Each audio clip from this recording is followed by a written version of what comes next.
What is going on, Fishing Nation? It is Benson Fishing myself. We are going to be fishing a pressured pond today, and we're going to go over some basic fishing tips and how to fish in the heat. I hope you guys enjoy the video. Please hit that sub button. Peace.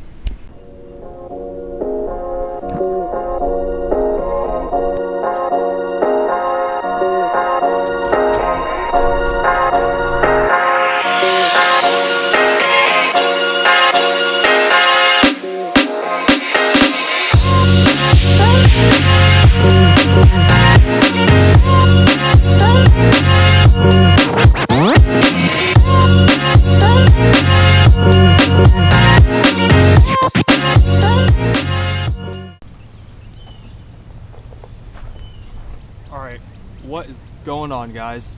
We made it to the spot now. This water is super calm, so if I'm not getting any luck on this long worm, then I'm gonna switch to maybe top water. But it's very humid out, and I'm gonna try this way of filming instead of the chest mount, and we're just gonna see how it goes. But appreciate y'all stopping by, and we're gonna get this fishing going.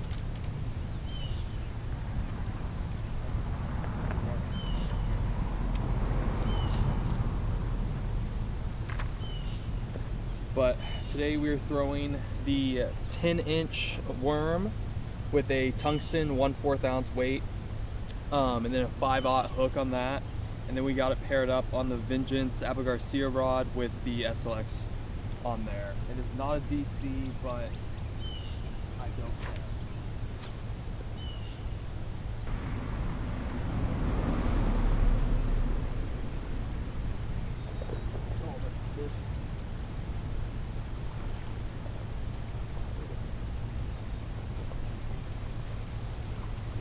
Water.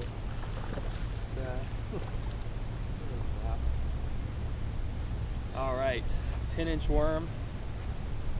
Did the dirty today. Let's try to get this out without him shaking. Little bass. Guys, real quick, in this next clip that you're gonna see one of the most important things when it comes to catching fish in pressured ponds or just bad weather conditions in general, which is use baits you're not confident in. I am not confident in chatterbaits whatsoever, but I'm going to use one in this next clip and you're going to see the results. Alright guys, enjoy the clip. But I wouldn't mind if I had some.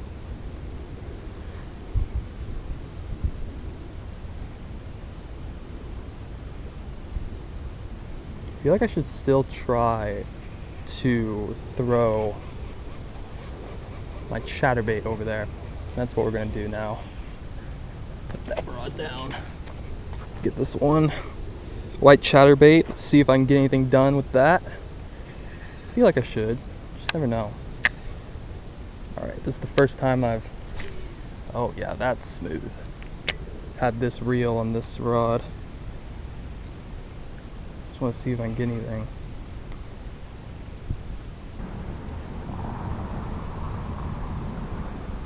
Oh, that's fish. Oh, yeah. Oh, that's fish. Stay down, buddy. Come on, come on, come on.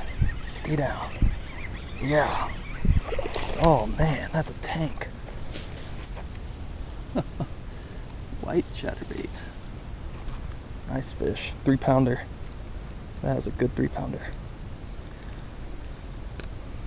Yeah, that chatterbait was a good decision. That is a solid fish. I know y'all probably can't tell, but that is easily a 3-pounder. Easily. Try to get this guy turned around. Just don't want him to freak out and cut up my hands. Look at that belly. That is a beautiful bass. Let's get this bass back. There he goes. Beautiful fish. Wow. Smoked the white chatterbait. Absolutely hammered it.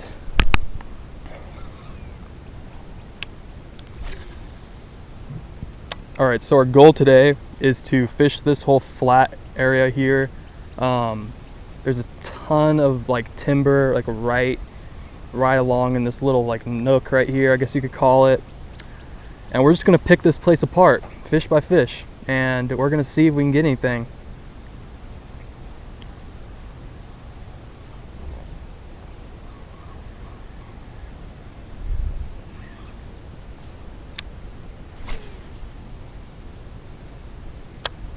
Right now I'm running a white chatterbait just under the surface for the most part, and I'm just burning it. Killing it once in a while, pop it a few times, you know, just that erratic motion that a bait fish might experience.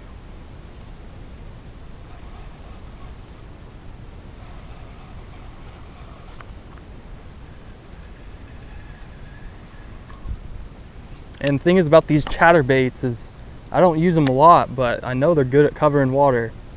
I mean, I really like a white spinnerbait, so it's not that they're similar, but they cover a lot of water really fast.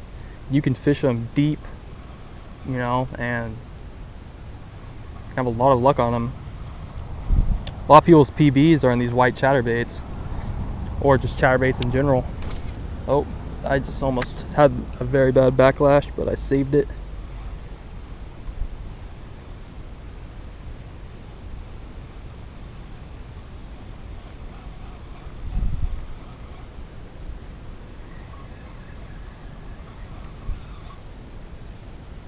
I'm gonna try to really bomb this thing. That works.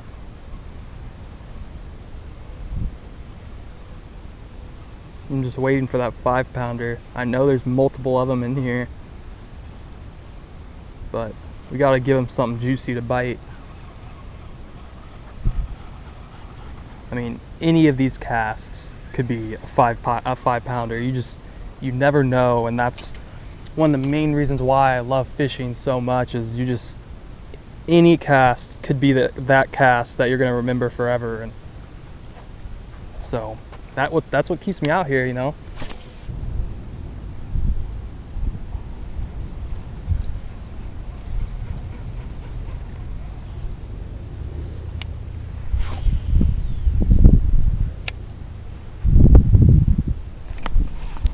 Oh God. Stay down, stay down, stay down, stay down. Stay down, come here. Come here. Yeah. It's a good one. That is a good one. It's a little guy. First one on the 10-inch worm. It's a decent fish. Let's get him back. It's a good fish.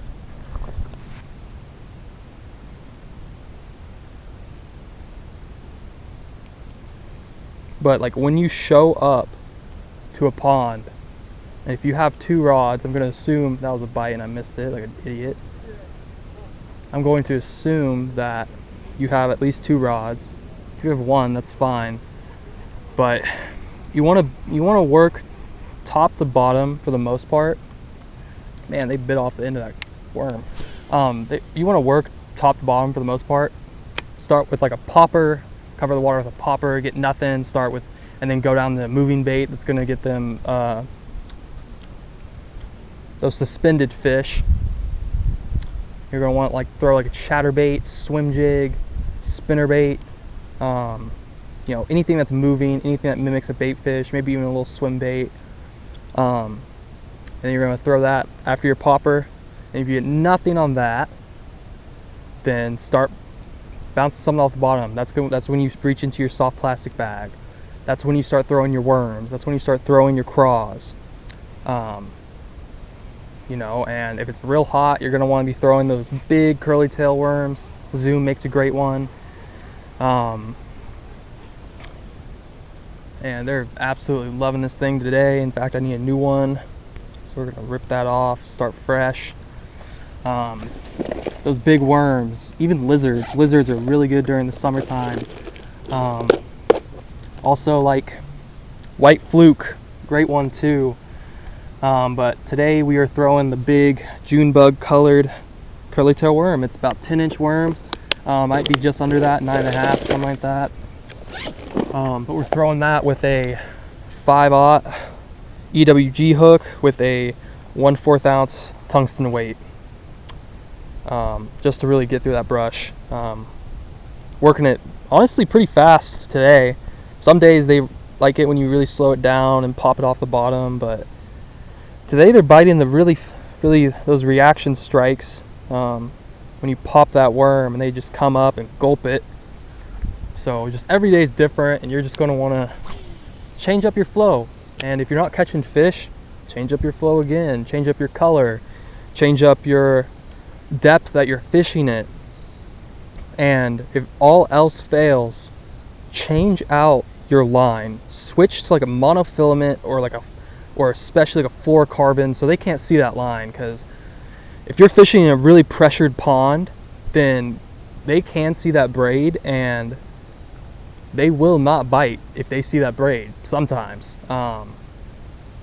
So you just want to keep trying different things. Try a lure that you've never touched before, but slow it down, speed it up, all that stuff. You really want to be thorough with how you fish.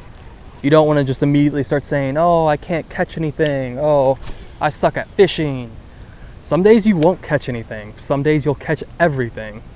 It depends. But the whole like saying like you miss 100% of the shots you don't take, it's very true when it comes to fishing. You know, the only way you're going to catch that 10 pounder, that 5 pounder, you know, even maybe a 3 pounder, the only way you're going to do that is if you keep casting. Oh, missed him.